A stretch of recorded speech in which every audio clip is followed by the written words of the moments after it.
Welcome to the Deep Dive, where we take a stack of sources, articles, and research and extract the most important nuggets of knowledge and insight, all custom tailored for you, our listener. Today, we're diving into a question that, honestly, cuts right to the heart of how we experience progress. Is the future something that simply happens to us, or is it something we actively create? That's a big one. It is, right.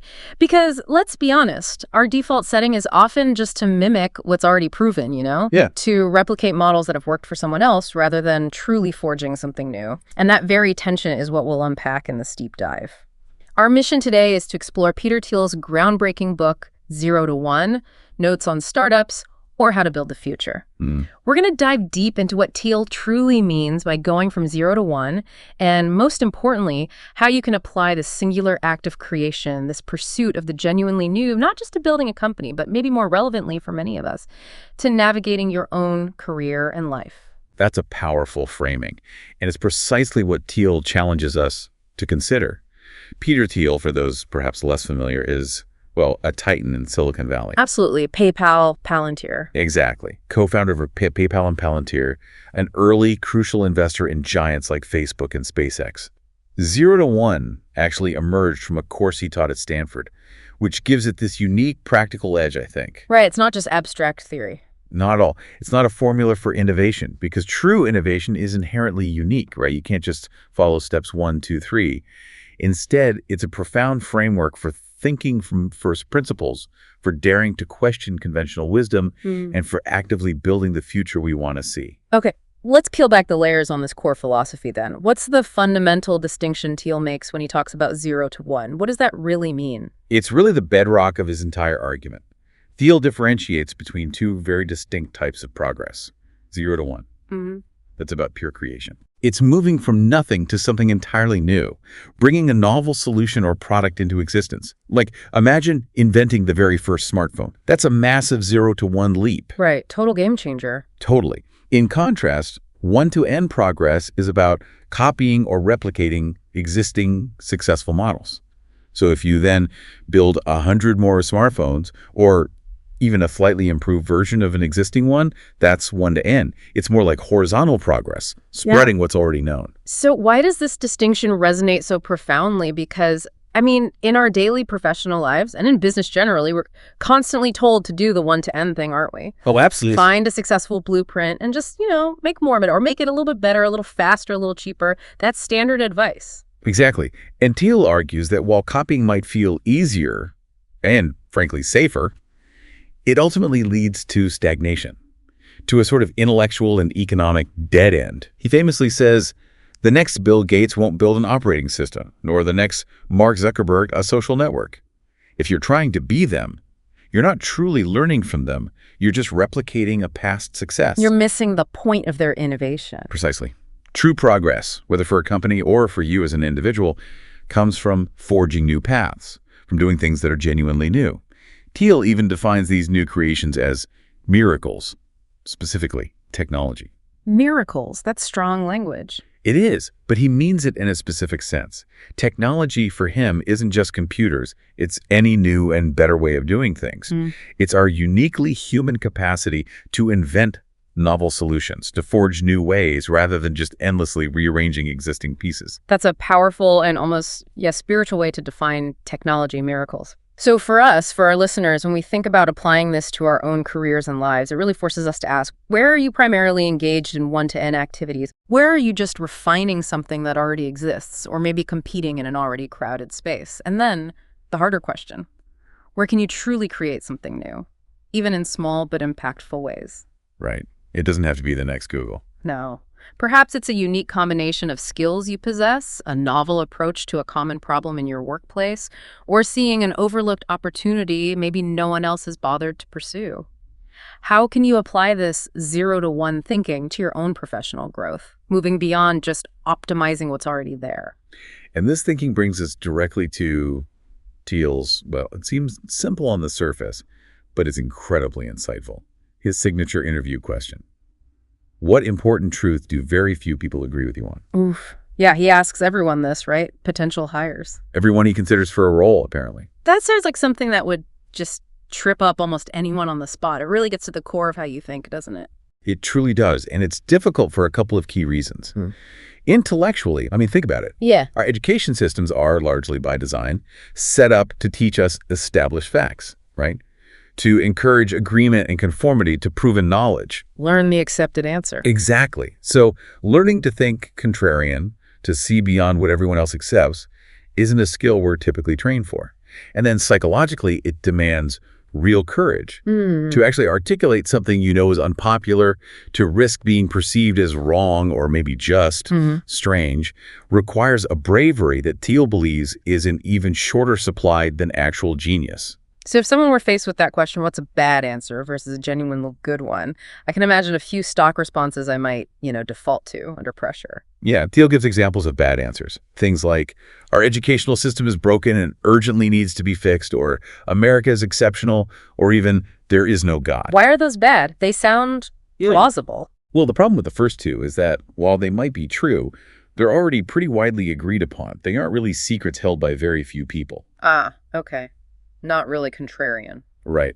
And the third one, there is no God, is just taking a side in a very familiar, very well-worn philosophical debate. A good answer, he explains, has to take a very specific form. Most people believe in X, but the truth is the opposite of X. Okay. It has to be an important truth, something significant, and a genuinely unique insight, not just a minor disagreement or a commonly debated point. And how does this hunt for a good contrarian answer tie back into building the future? Good answers to this contrarian question are, in a way, like glimpses into a different future. They point towards vertical progress, that 0 to 1 leap we talked about, rather than merely horizontal progress, which Thiel strongly associates with globalization. Explain that link to globalization. He argues that most people today sort of instinctively believe the future will be defined by globalization, basically. Just spreading existing technologies and practices all around the world, one to N, essentially. Taking what works here and doing it everywhere. Exactly. But without new technology, without these new miracles, he contends this path is simply unsustainable. Think of it like this. Horizontal progress is like spreading butter thinner and thinner across more and more toast. Vertical progress is inventing a whole new, better kind of toast. Okay, yeah. One clearly makes a lot more sense for the long run. Right. He points out, if China doubles its energy production using old methods, it means doubling its air pollution. If India starts living like modern Americans using today's tools, it would be environmentally catastrophic. New technology isn't automatic, it's something we have to actively create. So the good answers to that contrarian question are about seeing and then figuring out how to seize these new technological possibilities. This challenges us then, doesn't it? To look beyond what everyone else is doing, what everyone else accepts. What conventional wisdom in your own field, or maybe even in your personal life, might you question? What do most people believe that might actually be the opposite of the truth? And this isn't about just being contrary for the sake of it, right? It's about genuinely seeking out those unique insights that could lead to something new and valuable. Like, think about the obsession with side hustles today. Most people seem to believe you need a diverse portfolio of income streams. Right, spread the risk. Yeah, but how might Thiel's idea of a monopoly of one challenge that?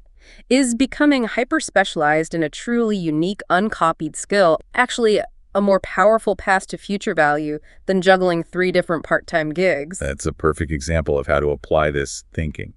And this whole idea of how we view the future leads Thiel to break down our expectations into these 4 distinct quadrants. It's based on whether our view of the future is definite or indefinite, and whether we're fundamentally optimistic or pessimistic about it. 4 distinct views of the future. Okay, let's explore them. What's the first one? First, we have indefinite pessimism. Thiel primarily sees this in, say, modern Europe. There's no specific grand plan or vision for the future, just a sort of reactive approach to events and a general hope that things don't get much worse. Just managing decline, almost. Kind of. Think of the European central bank's handling of the Eurozone crisis. It often feels like a kick the can down the road strategy. People expect an inevitable but vague decline, so they might as well enjoy life in the meantime. Hence, what some perceive as Europe's vacation mania. Right, it's sort of passive acceptance of a potentially bleak, unstructured future. Okay, what's the next perspective? Then there's definite pessimism. Here, you believe the future can be known, it can be planned for, but it's likely to be pretty bleak, so you plan meticulously to mitigate or survive it. China is Thiel's prime example here. Interesting. We usually hear about China's optimism. Well, Thiel argues that Americans might interpret their furious growth as optimism, but from China's perspective, it's more like preparing for a harsh future. They relentlessly copy Western development to catch up, recognizing their huge population and resource constraints mean they simply can't reach Western living standards by merely replicating what the West did. So it's pragmatic, almost survivalist planning. Exactly. The Chinese leadership, many of whom personally experienced famine as children, approach the future with deadly seriousness. They make definite plans, but with a very pragmatic, almost pessimistic outlook about the constraints they face. That's a starkly different lens than we often get. Okay, so what about the optimistic views? For indefinite optimism, which Thiel argues has really dominated American thinking since maybe the early 1980s, the future is believed to be better, but we don't really know how it will be better, so no specific grand plans are made. Just a general feeling things will improve. Yeah, people expect to profit from the future somehow, but without actively designing it. This manifests, he argues, as financialization rearranging existing capital, managing portfolios, resolving disputes over old assets. It's why so many bright college graduates, maybe lacking a concrete career path, often head to Wall Street or consulting. Right. Options that keep options open. Precisely. They pursue what Thiel calls many-sided mediocrity, Yeah. curating these bewilderingly diverse resumes ready for, well, nothing in particular. It's all about maximizing optionality, rather than committing to a singular, definite vision. I see that constantly in resumes and career advice today. This generalist approach, focusing on being well-rounded rather than deeply specialized in one really substantive area, it feels almost safe, you know? It does, but Thiel argues it's the absolute antithesis of the monopoly of one he advocates. Instead of striving to be profoundly excellent at something truly substantive, you risk becoming easily interchangeable, just another cog. Thiel connects this partly to the baby boomer generation, who, having experienced relatively effortless progress for much of their lives, tend to maybe overrate the role of chance and underrate the power of definite planning. This might lead them to believe that simply tracking a conventional career path will work just as well for their children. He even points to Malcolm Gladwell, in a sense, as embodying this indefinite optimism by attributing success largely to lucky breaks and arbitrary advantages, which Thiel sees as a conventional view for a generation that perhaps avoided designing its own future. Okay, and finally, the fourth view, the one Thiel champions. That's definite optimism. To a definite optimist, the future will be better than the present if, and this is the crucial part, if he or she plans and works intentionally to make it better. Taking control, designing it. Exactly. This mindset, he argues, characterized the Western world from roughly the 17th century right through the 1960s. Think of the Industrial Revolution, the Empire State Building constructed during the Great Depression, the Golden Gate Bridge, the Manhattan Project, the Interstate Highway System, the Apollo program. Right, huge, ambitious projects. Monumental, long-term endeavors driven by explicit plans and this unwavering belief that humanity could design and build a genuinely superior future. Even ambitious plans that didn't fully happen, like the river plan to reshape the San Francisco Bay Area in the 1950s, illustrate how seriously people once approached these grand, definite visions. So the core application here for our listeners seems crystal clear. How do you approach the future? Are you building that sprawling, generalized resume for some vague, unknowable future? Just hoping for lucky breaks and trying to be ready for anything? The portfolio approach to life. Right. Or are you actively striving to become a monopoly of one in something substantive, something you're passionate about, actively planning and working to bring that specific future, your specific future, into being? Thiel's message is pretty stark. Intelligent design works best in startups and, by extension, in our own lives. He's urging us to reject what he calls the unjust tyranny of chance. We are not just lottery tickets, we have agency. We have the power to design our destiny, or at least try. Now, to really grasp the urgency and, I guess, the clarity of Thiel's framework, we kind of need to understand the historical context that shaped it, right? Right. He argues pretty strongly that the lessons we thought we learned from the dot-com bubble and its aftermath are still distorting how we approach technology and innovation today. Can you maybe set the scene for us? What was that period really like? Absolutely. It's easy to look back at the late 1990s with this sort of rose-tinted nostalgia now, but it actually began with a real sense of global malaise. Really? Not just optimism. No, not initially. Yeah. After the initial euphoria following the Berlin Wall falling, the U.S. entered a recession. The recovery was slow. There was a lot of anxiety about globalization's impact. You had images of dead American soldiers in Mogadishu on the news. Ross Perot's surprisingly strong Third Party showing in '92 reflected deep discontent, even the whole grunge music scene. It all painted a picture of unease. Huh. I didn't quite remember it that way. Even Silicon Valley felt kind of sluggish. Japan seemed to be winning the semiconductor war back then, and economics, believe it or not, was the popular major at Stanford, not computer science. So it wasn't this universally optimistic tech boom we might remember from just the headlines. When did things really start to shift? The internet.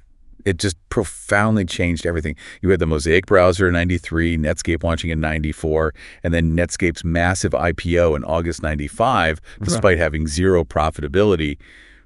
That really lit the fuse. Right, the Netscape moment. Exactly. Yahoo and Amazon followed soon after, with their stocks just quadrupling seemingly overnight. It felt utterly irrational. But you have to remember, in hindsight, the rest of the world was in deep financial crisis. You had the East Asian crisis in '97, the Russian ruble crisis in '98, which nearly took down the huge hedge fund long-term capital management. So relative to everything else. Nothing else in the so-called old economy seemed to be working. The internet, almost by indirect proof, seemed like the only plausible way forward. That sounds like a period of incredibly intense, maybe almost desperate innovation, and perhaps, a fair bit of delusion, too. Oh, it absolutely was. The real dot-com mania lasted about 18 months, Thiel reckons, from roughly September 1998 to March 2000. It was just this chaotic gold rush. Money everywhere, lavish launch parties for companies that barely existed, paper millionaires popping up constantly.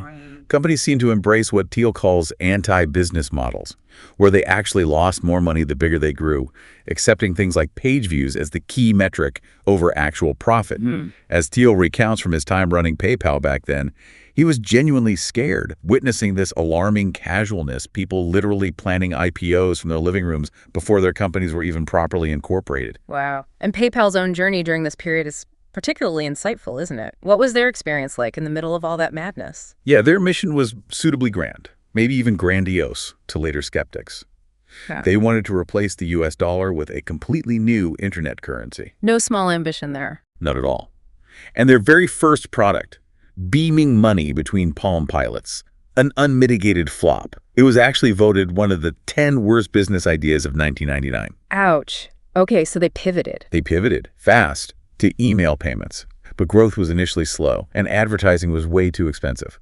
So they made this really strategic, though incredibly costly decision. They literally paid people to sign up. Paid them? How much? $10 for joining and another $10 for each referral you brought in. Wow. Paying people to be your customers. Yeah. That really does sound like one of those anti-business models you mentioned. It feels totally counterintuitive. It does on the surface, absolutely. But for PayPal, Thiel argues it was a calculated, maybe sane kind of crazy cost because they had a clear path to profitability. Eventually, they'd take a small fee on transactions once they had a critical mass of millions of users. Okay, so there was a plan behind the craziness. There was a plan. They understood the boom was temporary, so they moved with incredible speed. They managed to raise $100 million in March 2000. Thiel tells this amazing story about one South Korean firm even wiring $5 million without any signed documents. Just as the bubble spectacularly popped, that crucial financing basically bought them the time they needed to survive the crash and ultimately succeed. Okay, so the bubble bursts, the NASDAQ plunges, everyone loses their shirts, and this deep cynicism sets in. What were the big lessons everyone supposedly took away from this crash? Well, the crash was widely interpreted as almost a divine judgment against any form of technological optimism or ambition. Right, see? It was all hype. Exactly. People learned to treat the future as indefinite, dismissing anyone with grand plans as probably delusional. Globalization kind of replaced technology as the new hope for progress, which, ironically, Thiel points out, just led to another bubble, this time in housing. And from this climate of fear and reaction, four incredibly influential dogmas emerged in the startup world, ideas that Thiel thinks still hold sway today. Okay, let's hear these dogmas. I have a feeling many of them still echo in today's startup advice columns. I think you're right. The first dogma was, grand visions are bad. The consensus became that big, audacious plans had inflated the bubble, so you should be humble, take only small, incremental steps. Safety first. Makes sense in a reactive way. What's second? Second, stay lean and flexible. This basically became code for unplanned. The idea was that you shouldn't even know what your business will ultimately do. Having a rigid plan was seen as arrogant and brittle. Instead, you should constantly iterate, treating entrepreneurship as this kind of agnostic, undirected experimentation. Just try stuff and see what sticks. Lean and flexible is practically a mantra in today's startup ecosystem. I hear it constantly applied to everything. Precisely. It's ubiquitous. The third dogma: improve on the competition. Don't try to create a whole new market prematurely. That seems too risky after the crash. Instead, you prove you have a real business by simply improving on recognizable products already offered by successful competitors. Just be slightly better. Find an existing market and grab a piece. Exactly. And finally, the fourth dogma: focus on product, not sales. The thinking went, if your product is truly great, it shouldn't need advertising or salespeople. Technology is purely about product development. Sustainable growth should be inherently viral and organic. If you have to sell it, it must not be good enough. Those do sound incredibly familiar, almost like they're baked into the startup psyche even now. But Thiel argues the exact opposite principles are probably more correct. What are his counter-principles? Yeah, for each dogma, Thiel offers a crucial, often contrarian counter-argument. 1. Against grand visions are bad, he basically says. It is better to risk boldness than triviality. Grand visions, though inherently risky, are absolutely necessary for that 0 to 1 progress. Without them, you're just stuck making incremental improvements doing 1 to N. You need the big goal. You need the big goal. 2. Again, stay lean and flexible, he states quite bluntly. A bad plan is better than no plan. Even when things are uncertain, definite planning is crucial. It gives you a compass, a direction, even if you know you'll need to adjust course later. Some direction is better than drifting. Right. 3. Against improve on the competition, he counters with a core theme. Competitive markets destroy profits. This is really foundational to his strong argument for avoiding competition altogether, which I know we'll get into. Okay. And finally, against focus on product, not sales, he argues. Sales matters just as much as product. This lays the essential groundwork for understanding the critical importance of distribution, something that is often tragically overlooked, especially by technical founders.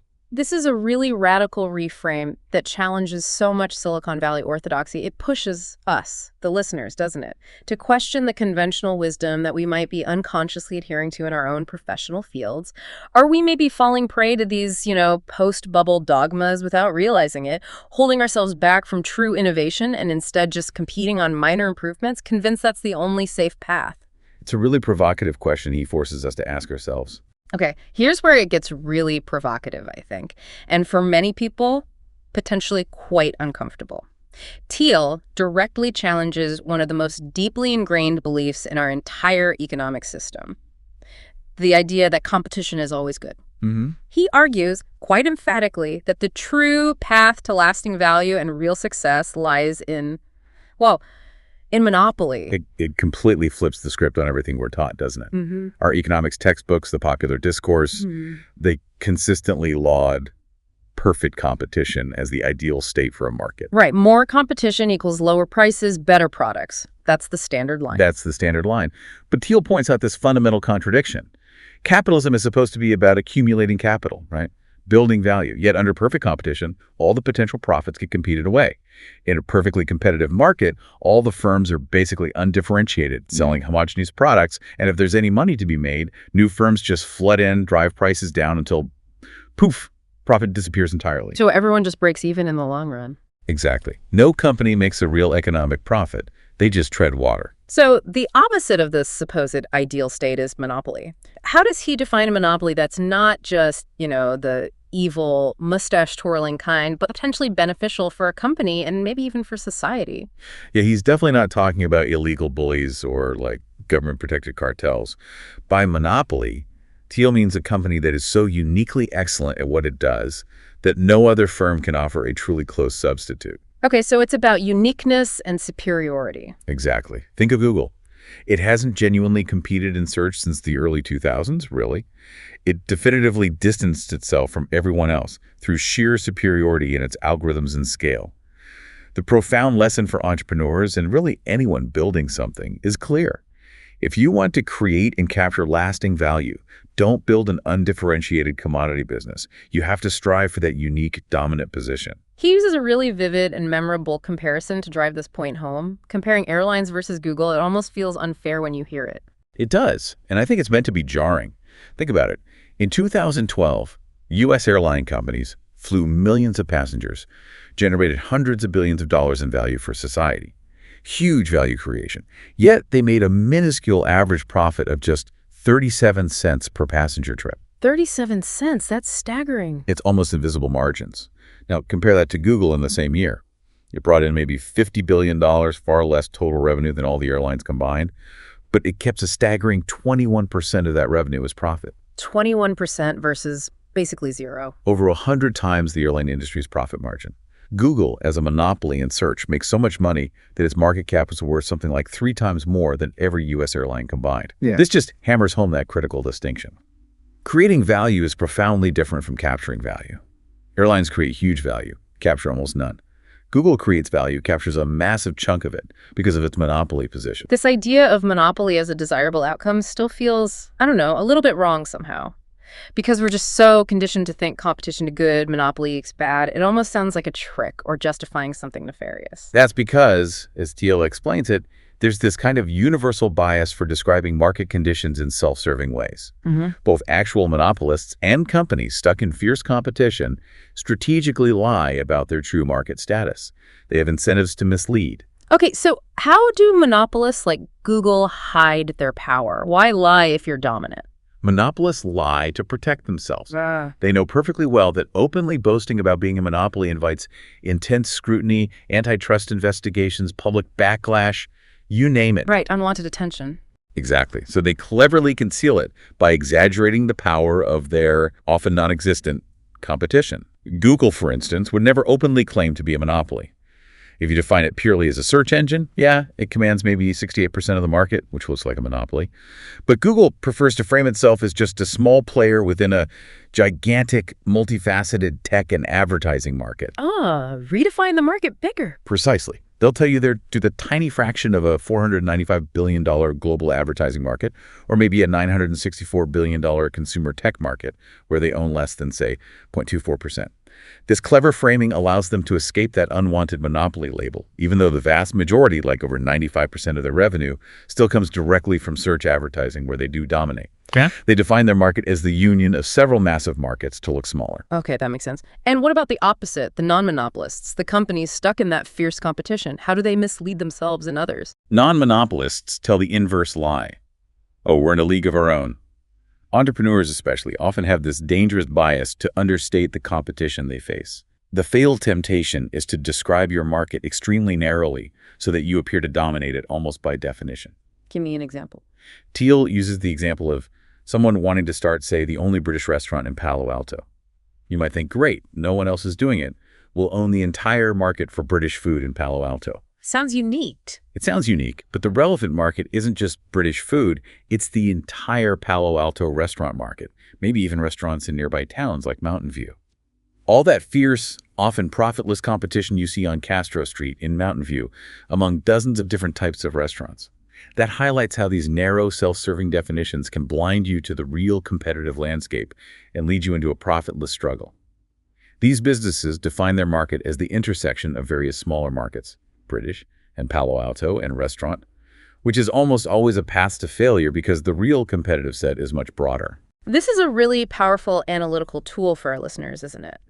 When you hear a business pitch, or even when you're thinking about your own personal branding or niche, how is that market or niche being defined?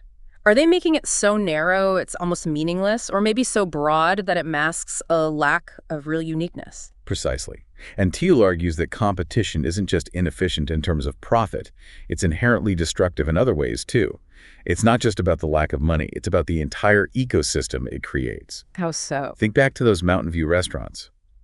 It's often a ruthless struggle for every single customer, which frequently leads to minimum wages for staff and this constant grinding inability to plan long-term because you're perpetually focused on daily margins and squeezing every last bit of efficiency. Living hand to mouth, business-wise. Exactly. He even brings up the extreme, really tragic example of the renowned French chef Bernard Loiseau, who committed suicide reportedly after a competing dining guide downgraded his restaurant's rating slightly. It just highlights the intense, sometimes deranging pressure that comes from relentless high-stakes competition. It sounds less like healthy business rivalry and more like, like a war. Thiel argues that business itself is not war. Competition is like war. Allegedly necessary, supposedly valiant, but ultimately destructive. He uses the example of Microsoft and Google. As startups, they were pretty content to prosper independently, each carving out its own distinct niche. Right, operating systems versus search. Yeah. But as they grew larger and more powerful, they became increasingly obsessed with each other, leading to these endless, incredibly resource-draining rivalries like Windows versus Chrome OS, Bing versus Google Search, Office versus Docs. And what happened while they were fighting? Apple came along and basically bypassed them both. In 2013, Apple's market cap was actually more than Microsoft and Google combined. War, even business war, is incredibly costly and often distracts companies from true, fundamental innovation. That Shakespearean model he uses, like the two feuding families in Romeo and Juliet, helps illustrate this perfectly, doesn't it? It's not that they're fundamentally different entities, it's their very sameness that fuels the destructive rivalry. Indeed. We saw this clearly with the explosion of mobile credit card readers right after Square launched its iconic white square-shaped product. Imitators quickly popped up with half-moon-shaped readers, cylindrical ones, triangular ones. I remember that, all slightly different shapes. They became so utterly consumed with competing on the physical shape of the reader, on these really superficial differences, they completely lost sight of any substantive differentiation or underlying value proposition. This kind of imitative competition, Thiel suggests, might explain why individuals with, perhaps, Asperger's-like social ineptitude sometimes find an advantage in Silicon Valley. How so? Well, if you're perhaps less sensitive to subtle social cues and the powerful pull of the crowd, you might be less likely to get caught up in these destructive, crowd-driven competitions for obvious, already validated prizes. You might be more inclined to pursue your own unique vision. So competition can even make people, as he puts it, hallucinate opportunities where none exist, like that infamous .com battle for online pet stores, pets.com versus petstore.com. Oh, the sock puppet. Right, both utterly obsessed with defeating each other despite having no substantive differences, ultimately burning through hundreds of millions of dollars when the underlying market itself probably wasn't even viable at the time. And sometimes, rivalry is simply a massive, pointless distraction, like the feud between Larry Ellison of Oracle and his protege-turned-rival Tom Siebel. They apparently spent years trying to sabotage each other, even with Ellison reportedly sending melting ice cream sandwiches to Siebel's headquarters in this bizarre act of corporate warfare. Seriously, ice cream sandwiches. Apparently. The intense focus on the rival just consumes valuable time and energy that could otherwise be spent creating something genuinely new and valuable. But sometimes you can escape that destructive rivalry by merging, right? Like PayPal and X.com famously did. Exactly. Confinity, the company that originally developed PayPal, found itself locked in this absolutely brutal, all-out war with Elon Musk's competing company, X.com. They had almost mirrored features. Their offices were literally blocks apart. They pushed their teams to work insane 100-hour weeks. Just burning cash and people. Totally. Yeah. But Thiel says they were ultimately more scared of the rapidly inflating tech bubble and its inevitable pop than they were of each other. So in February 2000, right before the crash, they merged 50-50.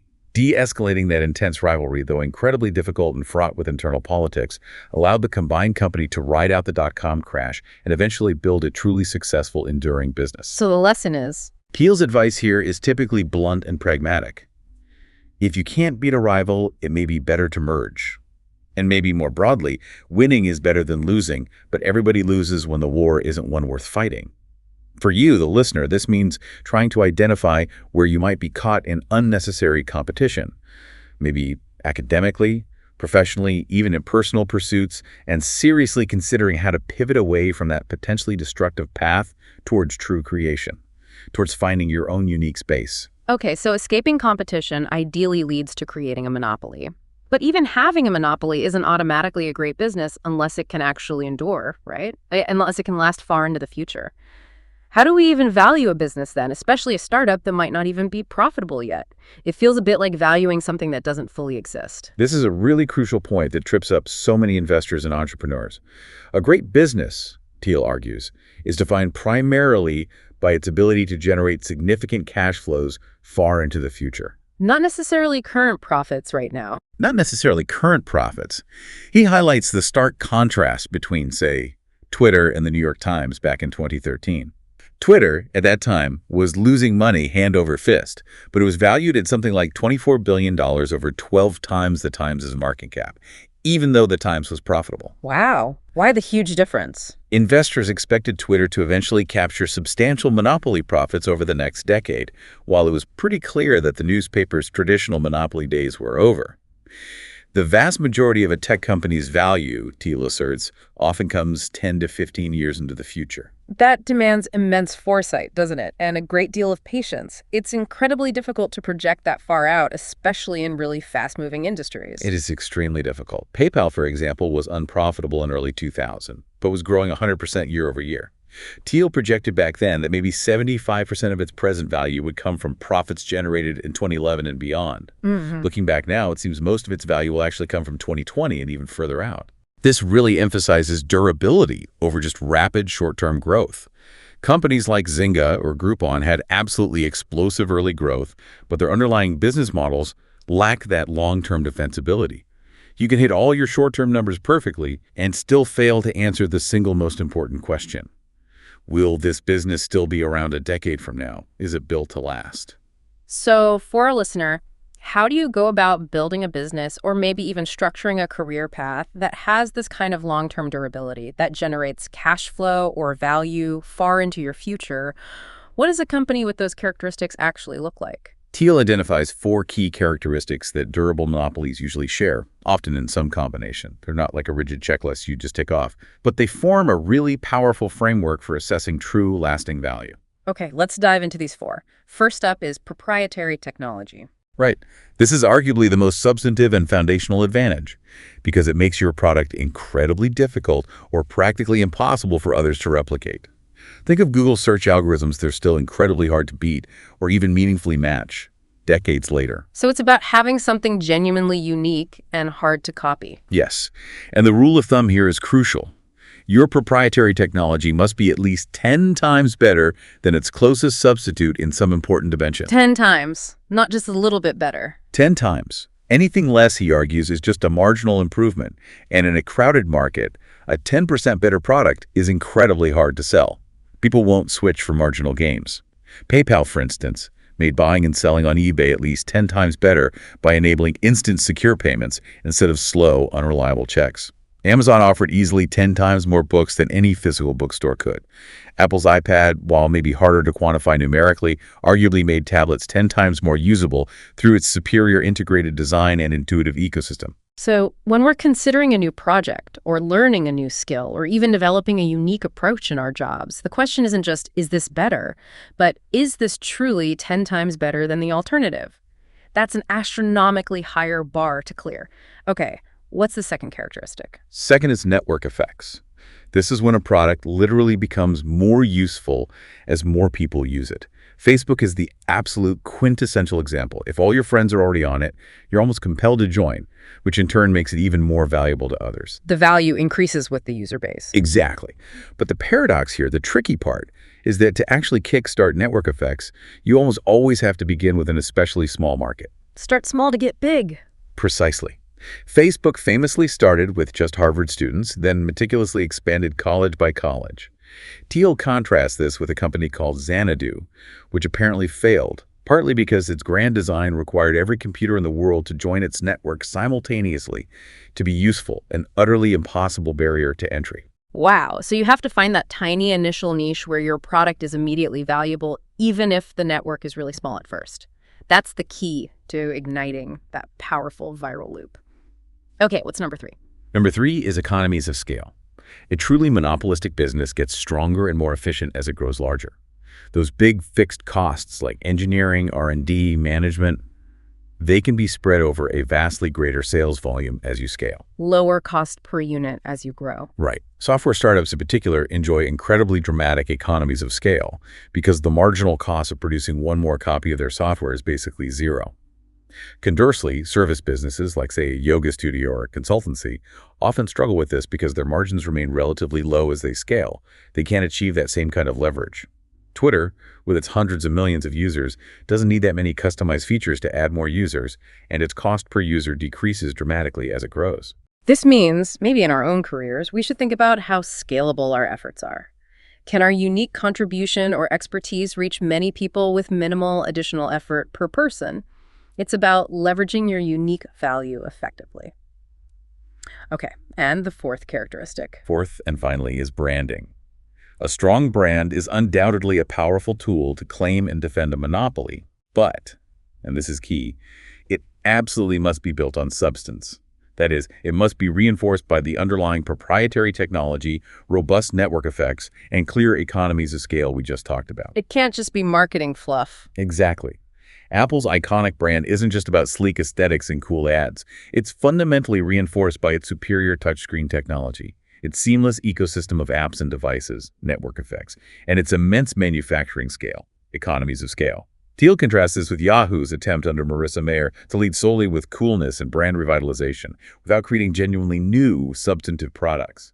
It ultimately failed because the brand lacked that foundational substance. So for individuals too, personal branding is undeniably important, but it has to reflect deep, unique skills and tangible value, not just superficial appearances or a carefully curated social media feed. Absolutely. The substance has to be there first. So once you have these characteristics in mind, or you're actively striving for them, how do you actually go about building this durable monopoly? How do you expand strategically without stumbling or inviting too much competition? The key is to start small and utterly dominate that small space. Every startup, or even every significant personal project or career move, should ideally begin with a very small market that it can completely unequivocally dominate. Avoid the big, tempting markets initially. Yes.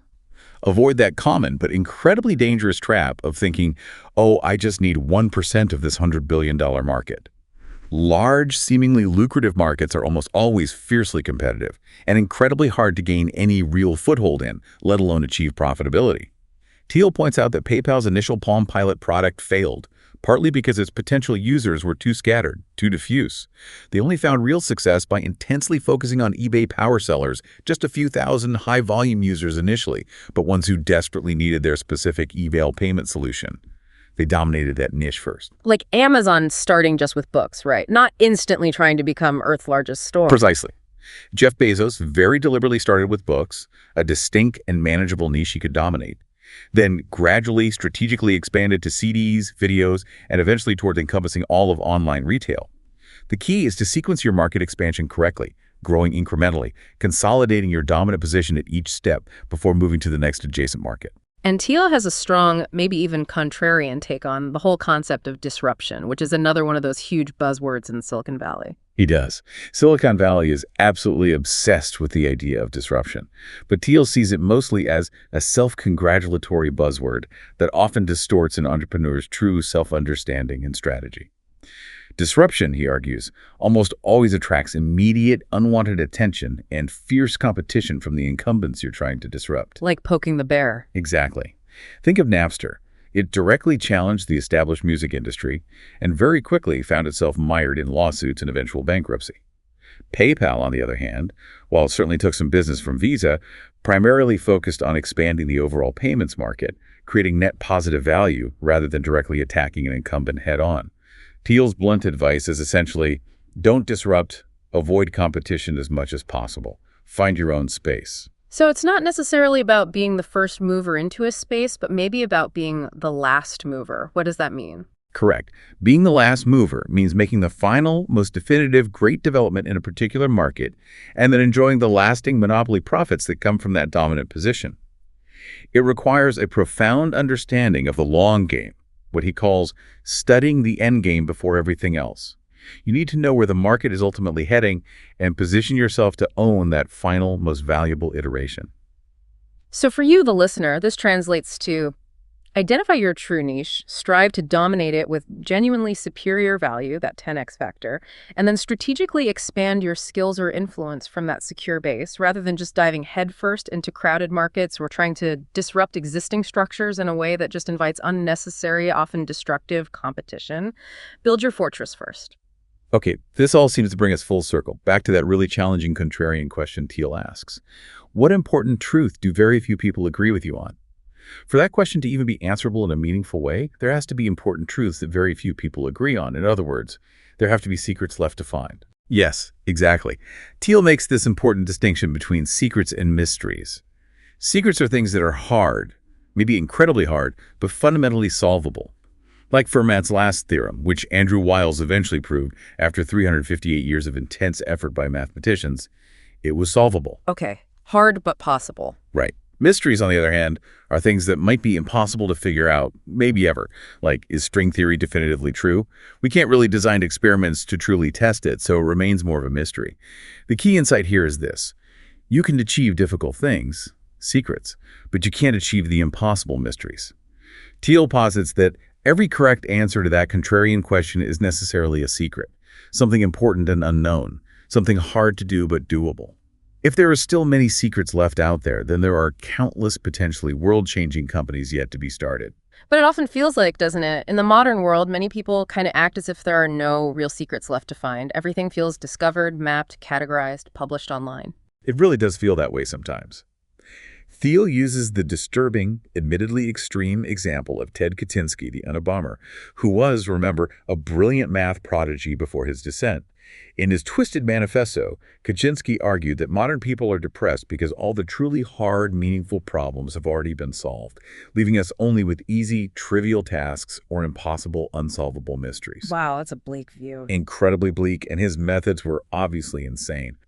But Thiel points out that Kaczynski's underlying loss of faith in finding new technological frontiers is actually echoed, maybe more subtly, in more benign cultural phenomena. Think about hipsterdom, with its obsession with faux vintage and pervasive nostalgia for the past. Or consider various forms of fundamentalism, whether it's religious, environmental, or even free market dogma, where there seem to be only easy established truths or completely impenetrable mysteries of God, nature, or the market that are beyond human understanding. Both extremes leave very little room for hard, discoverable secrets that we can uncover. So what societal trends have led to this widespread disbelief in secrets, this feeling that maybe everything important has already been found? Thiel identifies 4 broad social trends that he believes actively conspire to root out the belief in secrets. First, incrementalism. Our education system, by its nature, teaches us to take small, safe, verifiable steps, learn what's explicitly going to be on the test, conform to the standard curriculum. This actively discourages truly independent discovery and novel thought. Stay within the lines. Pretty much.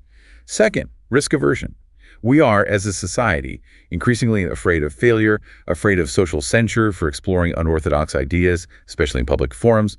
Better to stick with the consensus. Third, complacency.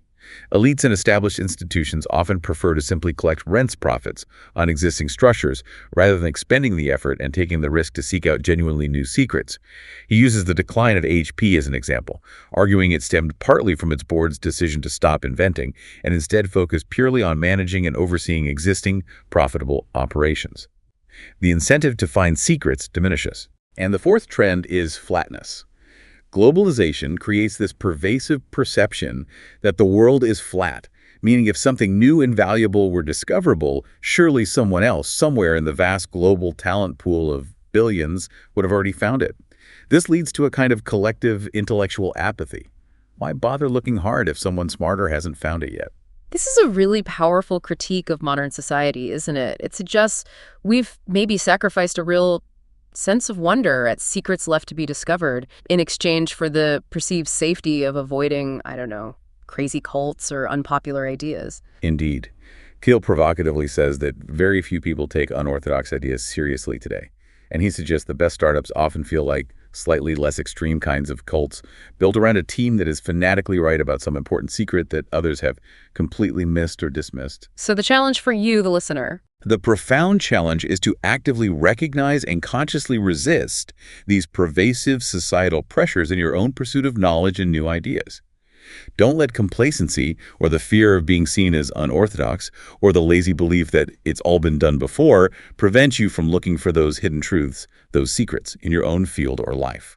So if we manage to overcome this societal inertia, this disbelief, how do we actually go about finding and then giving these secrets? Where do we even look? Thiel makes an important distinction here between secrets of nature, These are undiscovered aspects of the physical world, like, say, finding a cure for cancer or a new physics principle, and secrets about people. Secrets about people, what does that mean? It's about what people don't know, or maybe actively hide about themselves, or how societies function.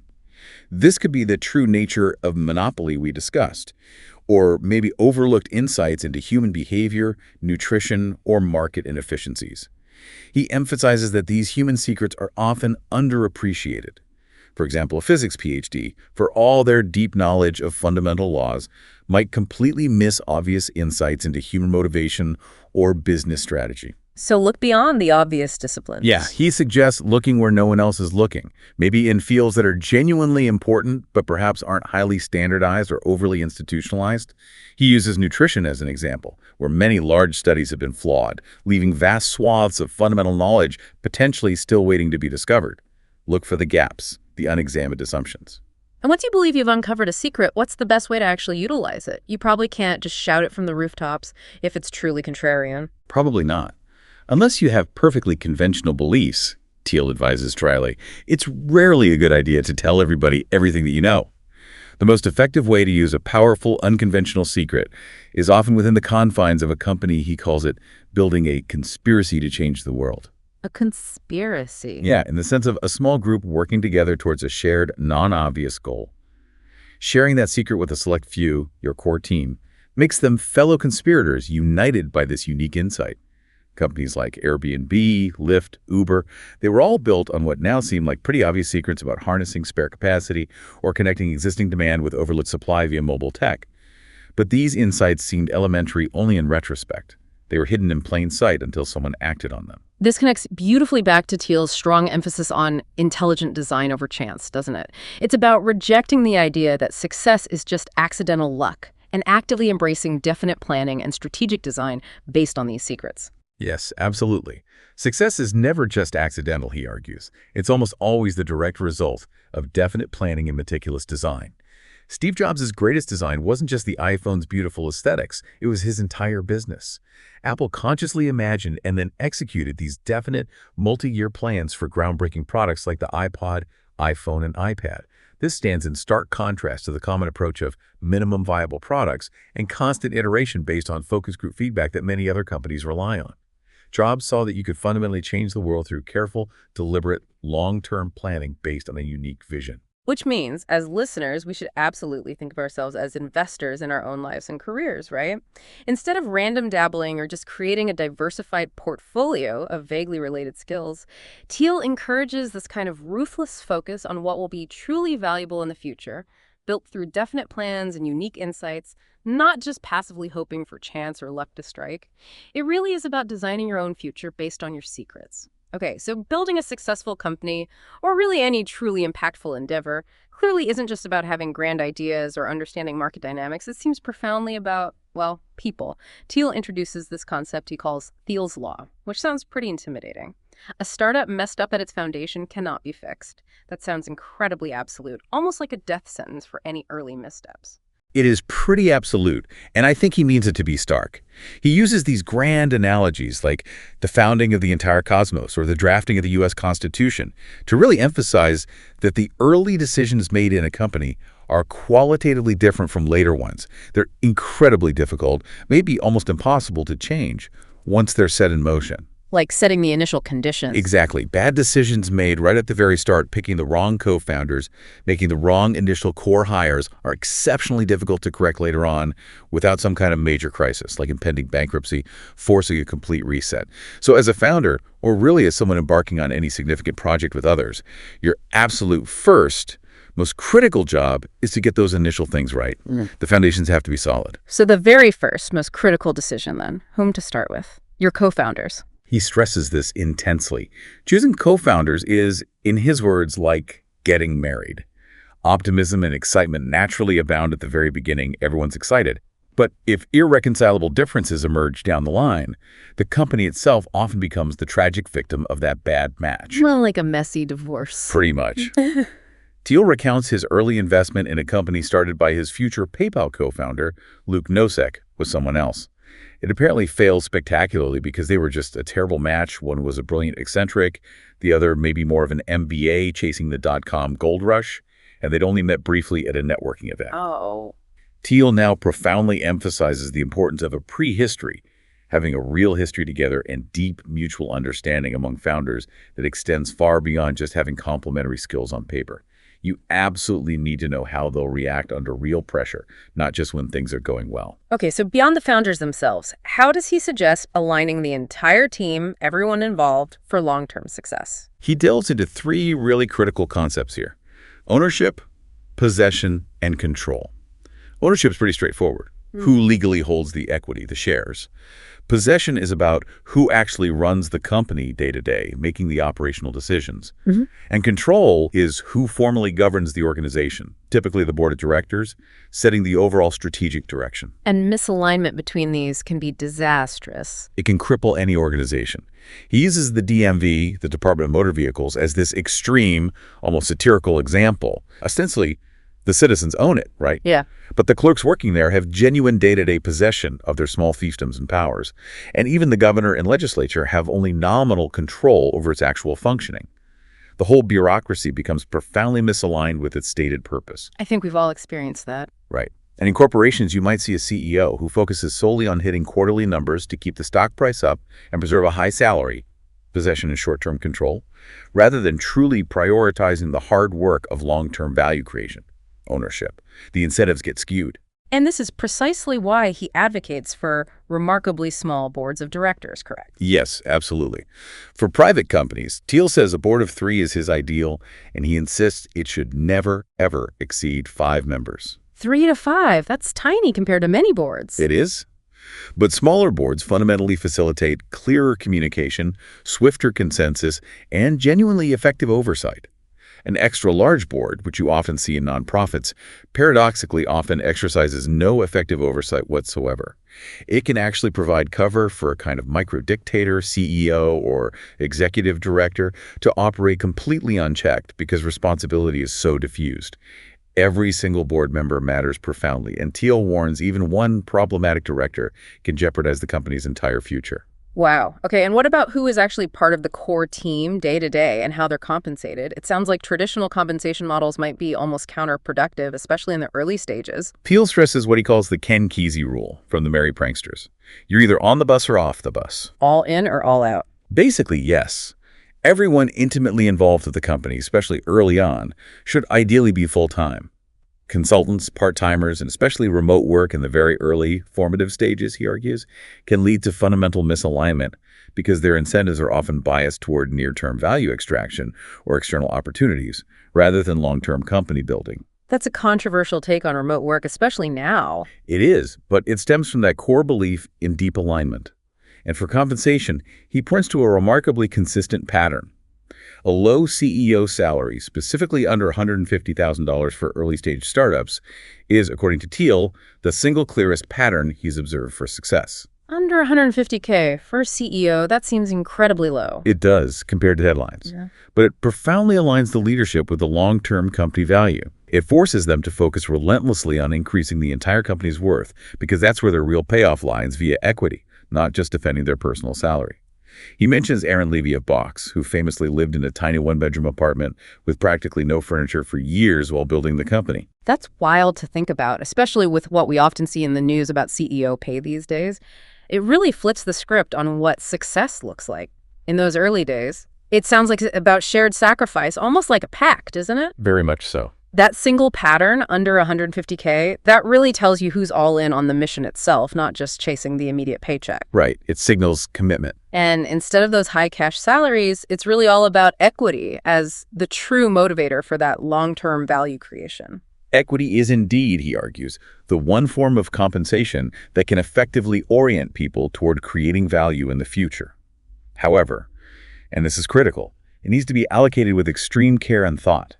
Just giving everyone equal shares, while it might seem fair on the surface, is usually a mistake because individual talents, contributions, timing, and opportunity costs vary wildly. But doesn't giving different amounts cause resentment? It absolutely can.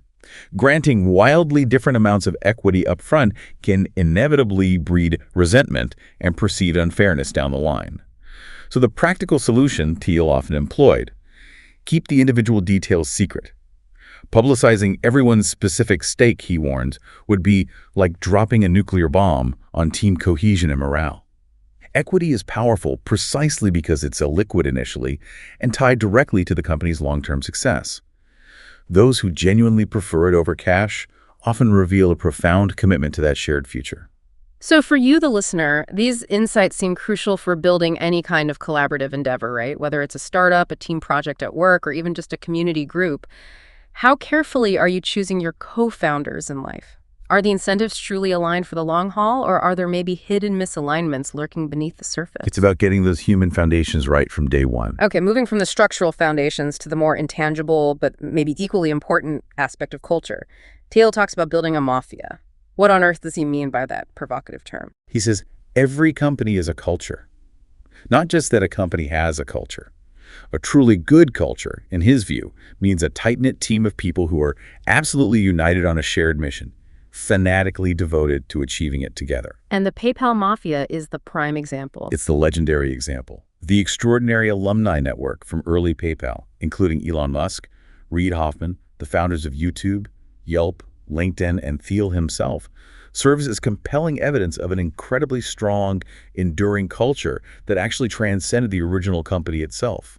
Their intense shared experience created this powerful bond and launched a whole generation of further innovation. So it's definitely not about the superficial perks we often associate with tech culture, like beanbag chairs or free sushi. It's something much deeper, almost tribal. Exactly. Perks alone don't build that kind of substance or loyalty.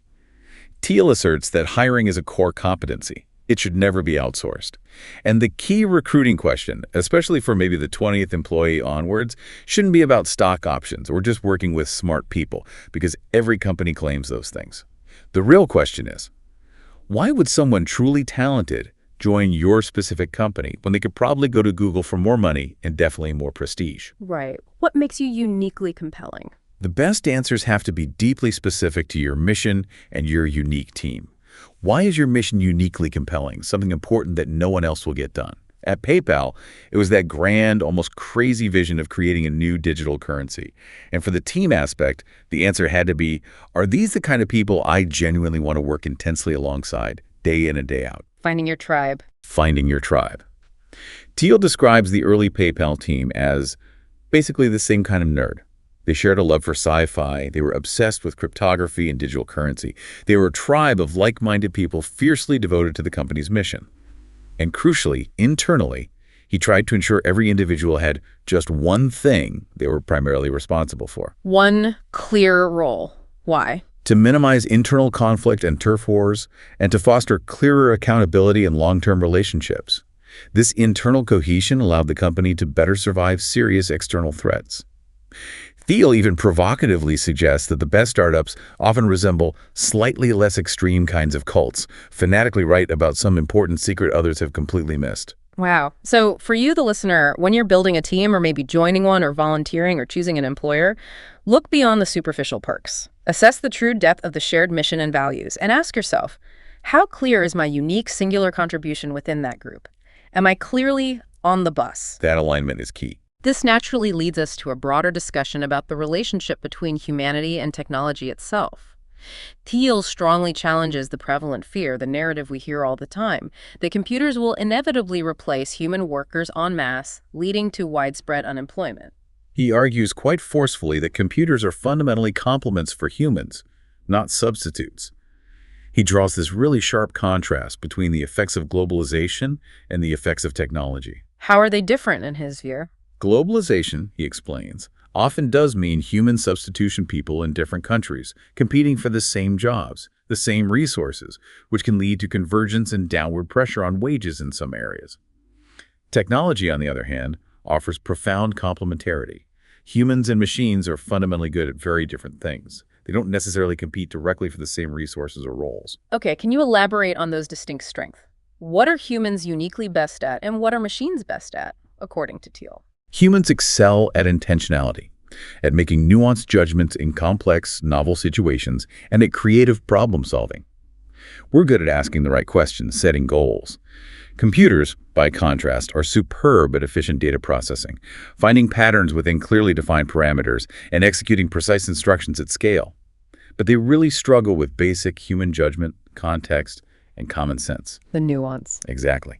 Thiel points out that Google's famous supercomputer learned to identify a cat with about 75% accuracy after scanning 10 million YouTube thumbnails, something an average 4-year-old human does flawlessly, intuitively, almost instantly.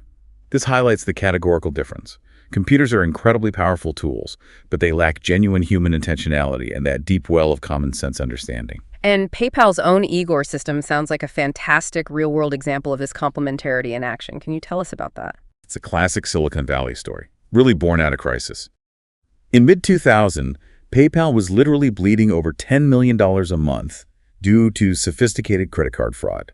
They tried purely automated fraud detection systems, but they consistently failed because the fraudsters adapted too quickly, always finding new loopholes around the algorithms. So the machines alone couldn't keep up.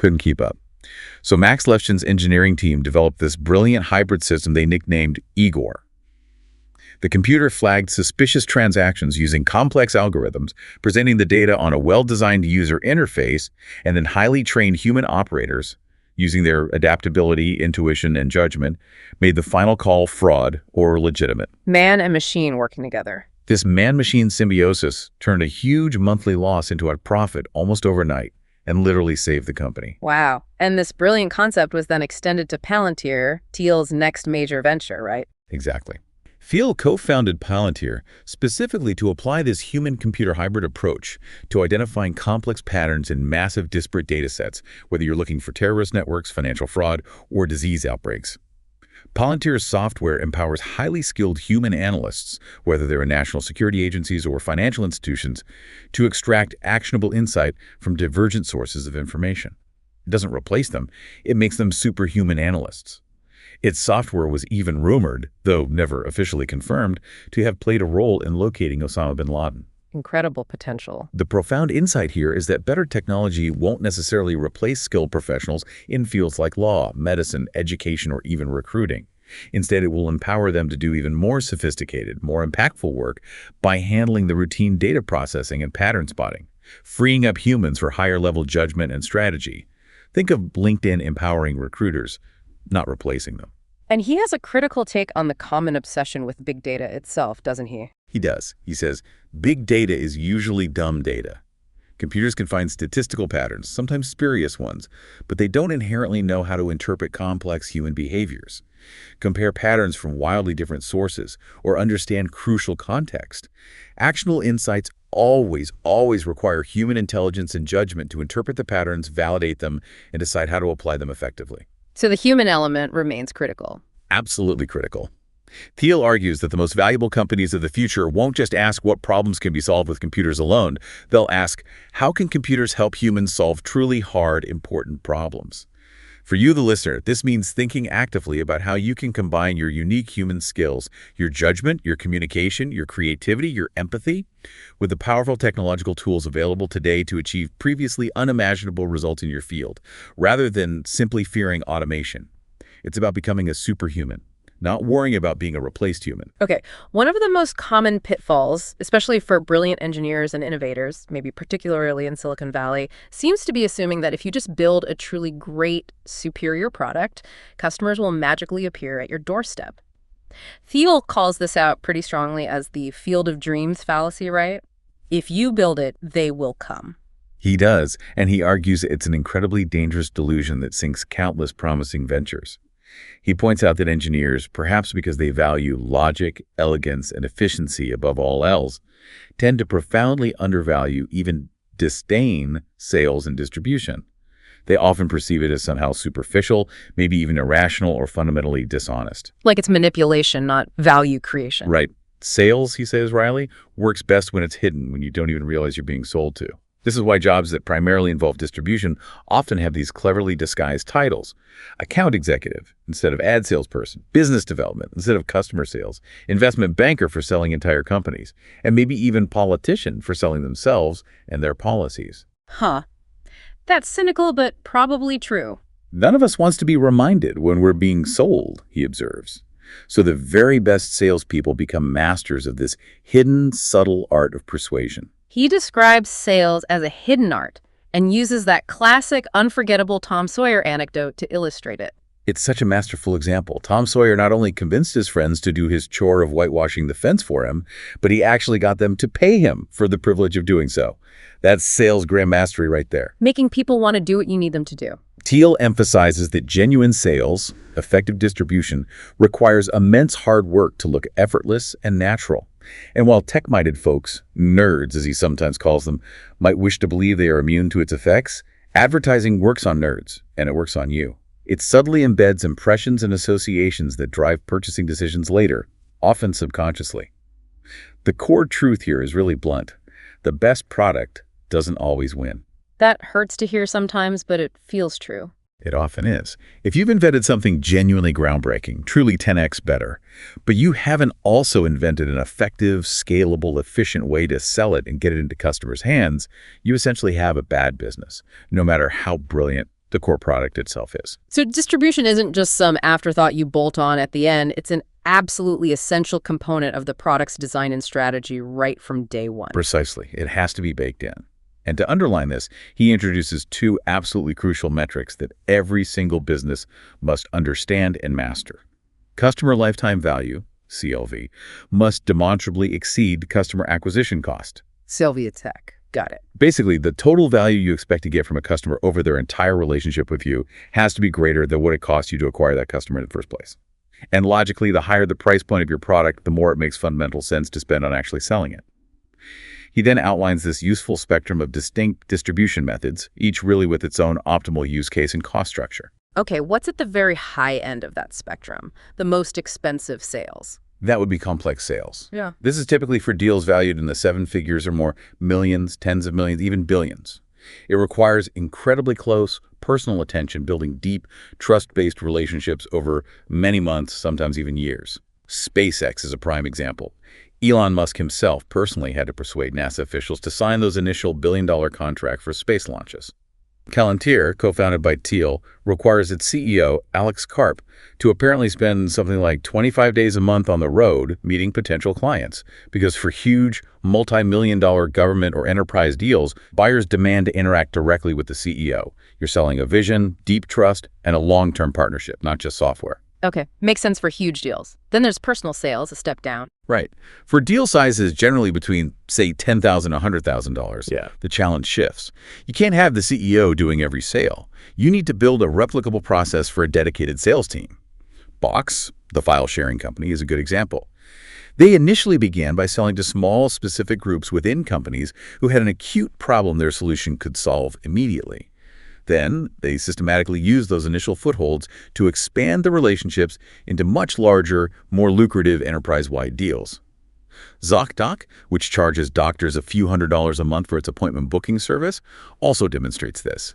Its salespeople aren't just bringing in revenue, they're actively building out the network, which makes the product inherently more valuable to both doctors and consumers over time. Okay. And what about that dangerous dead zone you mentioned earlier, where things often fall apart? Yes, the dreaded distribution doldrums. It's this really treacherous gap between effective personal sales and cost-effective mass marketing. If your product is priced somewhere around, say, $1,000, maybe it's a useful software service for managing inventory in small convenience stores, its CLV is generally too low to justify the high cost of hiring and managing a dedicated personal sales team to reach thousands of small stores. But at the same time, the market is usually too specific, too niche for broad, cost-effective mass advertising to work either. It's this horrible dead zone where countless otherwise potentially good businesses fail simply because there's no viable, cost-effective distribution channel available to them. That sounds like a really tough spot to be in. Then we have marketing and advertising as a broader approach for lower-priced items. Exactly. This typically works best for relatively low-priced products that have genuine mass appeal, but don't have inherently viral characteristics that encourage organic sharing. Think laundry detergent from Procter & Gamble or eyeglasses from Warby Parker. Warby Parker uses clever, quirky TV commercials and targeted online ads to reach millions because their average CLV, maybe a few $100s per customer over time, is too low for personal sales. But their product, eyeglasses, isn't intrinsically viral in a way that makes people constantly share it with friends. Thiel recounts how PayPal's own early expensive attempt to use Scotty from Star Trek as a celebrity spokesman for their initial Palm Pilot product completely flopped, partly because early-stage startups simply cannot compete effectively with the massive advertising budgets of established corporations. Right, you need scale for mass marketing to work. And Wow. finally, the holy grail everyone hopes for, viral marketing. This is truly the dream scenario when it works. A product achieves genuine viral status if its core functionality inherently encourages users to invite their friends, thereby growing the user base exponentially and often at very low cost. Facebook, of course, is the prime example of this network effect driving viral growth. PayPal achieved extraordinary viral growth in its crucial early days by strategically paying people to sign up and then paying them even more to refer their friends. It cost them about $20 per customer acquired, which sounds high, but it led to an astonishing 7% daily growth rate for a time. They then shrewdly focused their viral efforts specifically on the most valuable initial segment, those eBay power sellers, to achieve rapid market dominance before competitors could catch up. The key takeaway here really seems to be the power law of distribution. You need to find and focus intensely on just one channel that works exceptionally well for you. Absolutely. Thiel is adamant about this. For any given business, one specific distribution method is likely to be far more powerful and effective than all the others combined. That scattershot kitchen sink approach, where you try a little bit of everything, some SEO, some content marketing, some paid ads, maybe a bit of direct sales, almost always fails because you never achieve mastery or critical mass in any single channel. Spread too thin. Exactly. Thiel's observation is stark and sobering. Most businesses get zero distribution channels to work. Poor sales rather than bad product is the most common cause of failure. If you can get just one distribution channel working exceptionally well, you have the foundation for a potentially great business. If you try for several but don't truly master one, you're usually finished before you start. And remember, this applies not just to selling to customers, but also to selling your company to potential employees, recruiting, to investors, fundraising, and even to the media to get coverage. It's all part of a calculated, persuasive distribution effort. So for you, the listener, the challenge is clear. When you're starting any significant project or maybe seeking new opportunities in your career, identify that one primary distribution channel for your skills, your ideas, or your product. Master it with ruthless focus. Nail it, then scale it, or maybe consider adding a second channel later. Thiel puts it very bluntly. If you look around and don't see any salespeople, you're the salesperson. You have to figure out distribution. Okay, we've covered a lot about what to do, what to strive for based on Thiel's framework. But it feels equally important, maybe even more so sometimes, to understand what not to do, the critical pitfalls to rigorously avoid. Thiel uses the clean tech bubble of the 2000s as a particularly painful and incredibly illustrative cautionary tale. A stark example of how neglecting those 7 questions for a successful business can lead to absolutely massive failure, even when there's an obvious and incredibly urgent societal need. Yeah, the clean tech bubble was enormous, and the flameout was spectacular. Over $50 billion, maybe much more, was poured into companies aiming to solve truly critical environmental problems. Everything from Beijing's choking smog to arsenic poisoning in Bangladesh's water supply. Huge, important problems. Right, the intentions seemed noble. Absolutely. Yet, despite the noble intentions and the vast sums invested, most of these companies met utterly disastrous ends. Over 40 solar manufacturers alone went out of business, just in 2012. Solyndra, the solar panel manufacturer that got huge government loans and then collapsed, is perhaps the most famous and cautionary example. Thiel argues this wasn't just a government policy failure, it was a systemic failure across the board by entrepreneurs and investors to truthfully, rigorously answer the 7 key questions that he believes every successful business absolutely must address. Okay, let's walk through these 7 questions again, applying them specifically to see precisely how clean tech as a sector largely failed each one. This seems like a really powerful checklist for our listeners to use for any major venture. Definitely. First, the engineering question. Was the technology truly 10x better? In most cases, clean tech rarely produced even 2x, let alone the necessary 10x, improvements over existing, often incumbent, energy solutions. Solyndra's fancy cylindrical solar cells, for instance, were actually inherently less efficient at converting sunlight than traditional flat ones, despite their manufacturing claims. Marginal, incremental improvements simply aren't enough to overcome the enormous expenses, the inertia, the risks, and the complex challenges of bringing a totally new energy product to market. Only a truly 10x better solution offers that transparent, undeniable superiority that justifies mass adoption. Okay, 10x was missing. Then the timing question. Was now really the right time? Clean tech entrepreneurs and VCs convince themselves maybe through wishful thinking, that their hour had finally arrived. They often use flawed analogies, like comparing solar to the microprocessor industry in the 1970s, which saw exponential Moore's law growth. But basic solar cell technology had actually existed since 1954, and its progress over decades had been slow and stubbornly linear, not exponential like microprocessors. There were few genuinely fundamental engineering breakthroughs in the mid-2000s to credibly suggest an impending exponential liftoff was imminent. Entering a slow-moving market requires a very definite, realistic long-term plan, which clean tech, largely driven by that wave of indefinite optimism, profoundly lacked. Right. Third, the monopoly question. Are you starting with a big share of a small, specific market? This was a huge failure point. Influential investors like John Doerr spoke grandly, almost breathlessly, of tackling trillion-dollar energy markets, as if the sheer size of the market were inherently a good thing for a startup. But Thiel reminds us constantly, huge, massive markets almost always mean ruthless, bloody competition, especially from powerful incumbents. It's the worst place for a startup to begin. Clean tech executives would often try to exaggerate their minor technological uniqueness, while, in reality, operating in incredibly undifferentiated, hyper-competitive commodity spaces. Defining the market wrong again. Exactly. If your 100 megawatts of solar panel production capacity is part of a 15,000 gigawatt global power generation market, you own just 0.000% of the real market. You simply cannot dominate a fictional, narrowly defined submarket if the broader reality is fierce competition. Thiel mentions Mia Solar, another solar company which apparently claimed a fictional technological uniqueness that proved completely baseless when examined closely.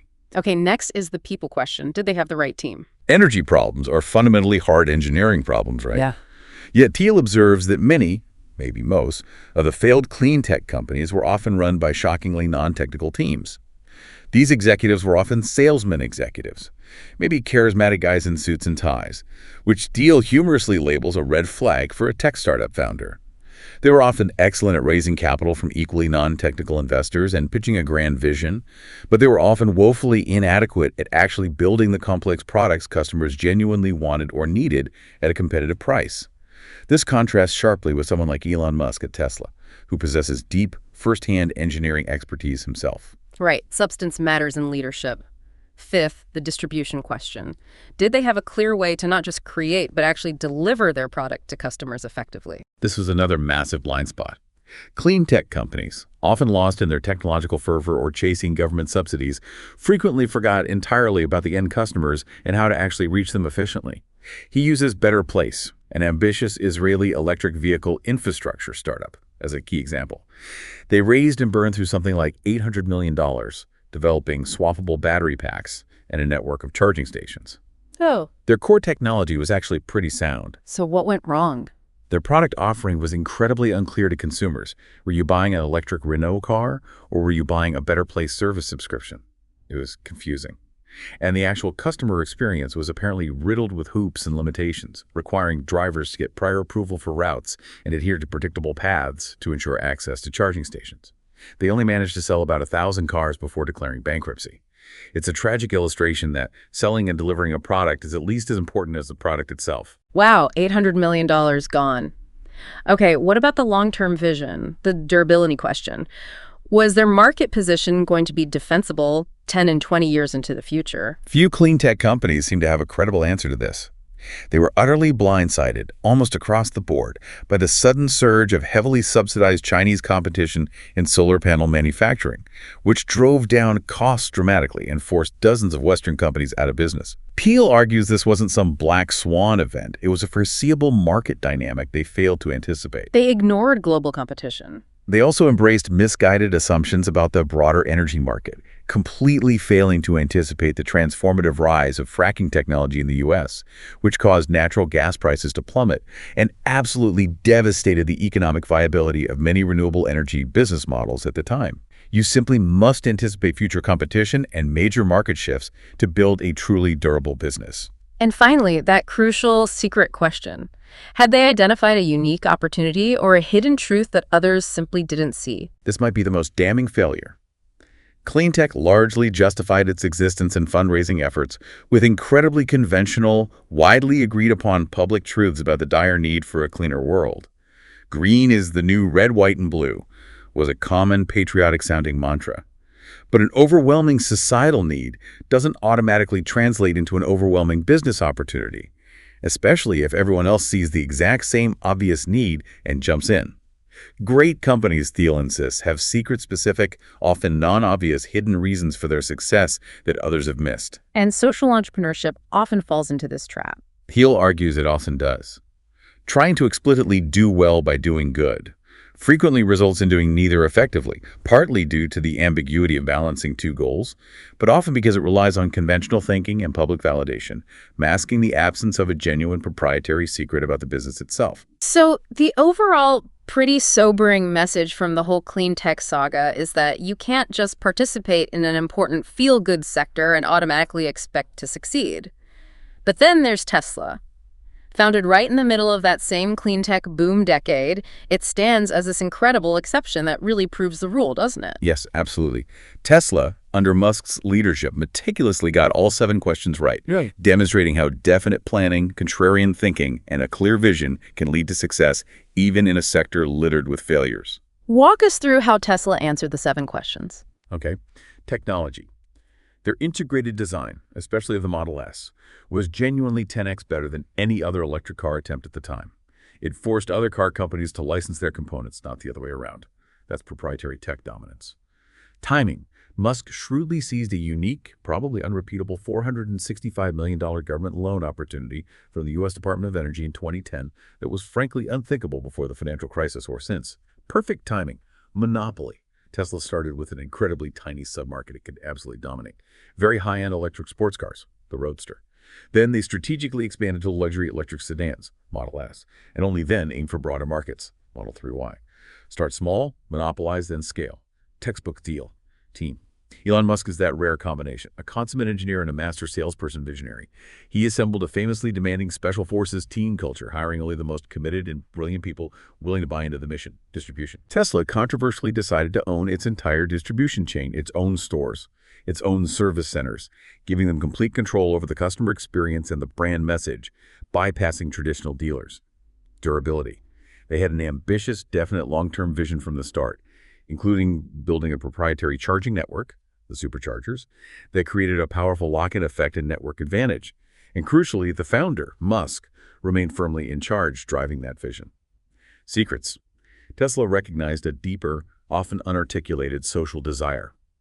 People didn't just want an electric car. They wanted a cool, high-performance, high-status car that also happened to be electric. They tapped into a hidden secret about aspiration and environmentalism, building a unique, aspirational brand around it, making electric cars desirable, not just dutiful. Wow. Laid out like that, it's incredibly clear how they differed. This entire clean tech saga, contrasted with Tesla's counterstory, serves as an incredibly powerful checklist and a vital reminder for anyone considering any significant endeavor, whether it's deeply personal or professional. It's not about just hoping for a miracle or riding a wave. It's about rigorously answering these crucial questions with clear, definite plans and having the unwavering commitment to execute them against the odds. It really seems like we often place founders, especially the really successful ones, on this kind of pedestal, right? Seeing them as almost superhuman figures. But Thiel introduces this really fascinating and often quite uncomfortable concept near the end of the book. The idea that successful founders frequently exhibit these extreme, sometimes even contradictory traits. They almost appear to follow an inverse normal distribution, as he puts it. Yes, it's a striking observation. While most people's traits, height, intelligence, temperament, tend to cluster around the average, the middle of a bell curve, founders often seem to defy this pattern. They can be, as he says, cash poor, but paper millionaires simultaneously. They might oscillate dramatically between being perceived as a sullen jerk one moment and magnetically charismatic the next. Extremes, not averages. Exactly. And most strikingly, Thiel argues, truly successful founders are often simultaneously profound insiders and complete outsiders within their industry or society. And they tend to attract both immense fame and often intense infamy over the course of their careers. It's this powerful, almost self-reinforcing cycle where already unusual people become even more so through public scrutiny, almost like living caricatures of themselves. He uses Sir Richard Branson as an example, right? Yeah, Branson is undoubtedly a natural entrepreneur, a builder, but aspects of his very public persona and renown, like his trademark long hair or those photos kiteboarding with naked supermodels, feel less natural and maybe more strategically cultivated, specifically for brand recognition. The media then laps it up and crowns him the Virgin King. It becomes really hard to distinguish sometimes. Is he simply a normal, talented businessman who got lionized by the media, or is he a born branding genius who consciously manufactured his own larger-than-life myth from the start? Or someone like Sean Parker, who famously began as a teenage criminal hacker, Napster, yet became Facebook's crucial founding president, then a Silicon Valley insider, and is now often perceived as one of the coolest, most influential tech figures in America. Or even Lady Gaga, who cultivated this elaborate self-manufactured myth, claiming she was born this way, while simultaneously wearing the most bizarre, meticulously crafted, attention-grabbing costumes imaginable. Thiel links these modern figures back to classical mythological characters, like Oedipus, the ultimate insider, king of Thebes, who was also a total outsider, exiled, cursed, king and wanderer, or Romulus and Remus, the legendary founders of Rome, who were both heroic lawmakers and violent lawbreakers. Romulus killed Remus. These figures are deeply remembered in archaic cultures, Thiel suggests, because the famous and the infamous have always served as vessels for public sentiment. They often become scapegoats during times of conflict or uncertainty, first worshipped, then maybe later reviled. Think Elvis, Michael Jackson, Britney Spears, the intense cycle of adulation and condemnation. And this leads directly to what he calls the potentially high price of prominence for founders who reach that level of fame. Exactly. Howard Hughes is his primary cautionary tale here. An undeniable engineering genius, a dashing aviator, a Hollywood player, who tragically ended his life as a paranoid, drug-addicted recluse, utterly consumed by his fame and inability to escape the public eye. It illustrates how too much fame, too much unrelenting public focus can lead to profound personal downfall. Even Bill Gates experienced a version of this. Thiel argues yes. Gates embody the quintessential founder archetype, brilliant, driven, maybe ruthless. But the intense antitrust legal attacks on Microsoft in the late 90s profoundly consumed his time and energy, diverting him away from crucial tech innovation at a critical time and arguably contributing to a period of relative stagnation for Microsoft after he stepped down as CEO. The battle itself became the focus. But then Steve Jobs' incredible return to Apple dramatically highlights the almost irreplaceable value of a truly visionary founder, doesn't it? It absolutely does. Jobs, this awkward college dropout who often went barefoot and had famously difficult interpersonal skills, was also the complete insider at the center of his own fiercely loyal personality cult at Apple. After being effectively ousted from the company he co-founded, his return 12 years later famously saved Apple from near bankruptcy. And then led to... He introduced iconic, world-changing products like the iPod, iPhone, and iPad, driven entirely by his singular, unwavering vision and those definite multi-year plans we talked about. This stood in stark contrast to the often aimless professional management that had preceded him during his absence. Apple's unprecedented rise in value critically depended on his unique, often described as almost autocratic, vision.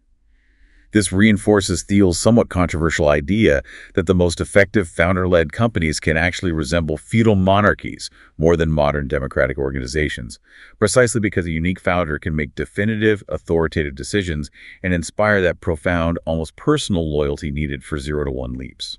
So the caution for founders, or maybe for anyone seeking a very high-profile, influential position, is clear.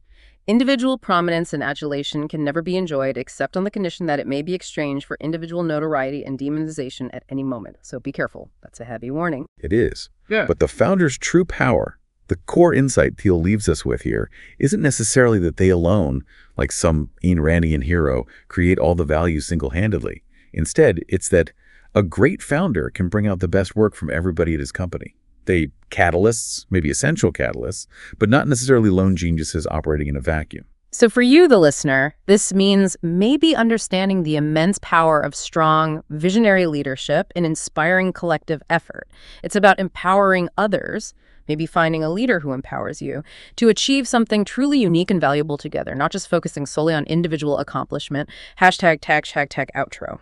Wow, what a journey that was through Peter Thiel's 0-to-1. We've really explored that profound distinction between merely copying what already exists going from 1 to N, and that singular, often courageous act of creating something entirely new, making that leap from 0 to 1. From nothing to something. Exactly. We've seen his argument about how destructive, even dangerous, relentless competition can be, and why he believes true, lasting value often lies in building a defensible monopoly based on unique strength.